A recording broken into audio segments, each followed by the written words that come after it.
ట్యాంక్మన్ నుంచి 43 కిలోమీటర్ల ఆర్డర్ అయితే పోయినాం మనం.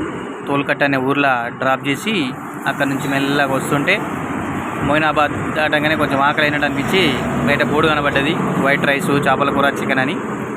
కానీ ఇక్కడ వచ్చి అడిగితే అన్ననేమో only fried rice, fast food ఉంది, ఫ్రైడ్ రైస్ అని చెప్పిండు.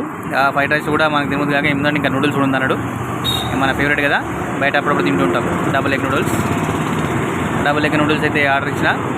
ఆయన చేస్తూ ఉన్నాడు. ఇక్కడ కూర్చున్నప్పుడు ఆయన దగ్గరకు వచ్చినప్పుడు టేబుల్ మీద చూస్తే కూడా కర్రీస్ ఉండే క్యాన్ ఉంటుంది కదా, అది ఉంది. బుట్టి టైప్లో ఉంటుంది కదా, అన్నీ ఆల్ కర్రీస్ ఉంటాయి.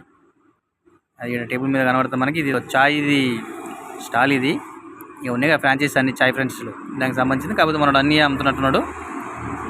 అట్లా ఇట్లా చూసి ఆలోచించేలోపు మనడు ఇక చూసి కనబడుతుంది కదా క్యాను, అది అందులో ఉన్నాయి కదా కర్రీస్ కూడా ఉండొచ్చేమో అనుకున్నాను నేను.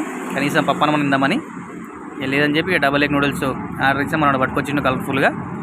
2 ఉల్లిగడ్డ ముక్కలు, నిమ్మకాయ, నూడిల్స్, డబల్ ఎగ్. కాకపోతే కొంచెం ఆయిల్ ఎక్కువ వేసిండు. లైక్ చేయండి, కామెంట్ చేయండి, ఫాలో చేయండి, ఛానల్ని సబ్స్క్రైబ్ చేయండి. Thank you.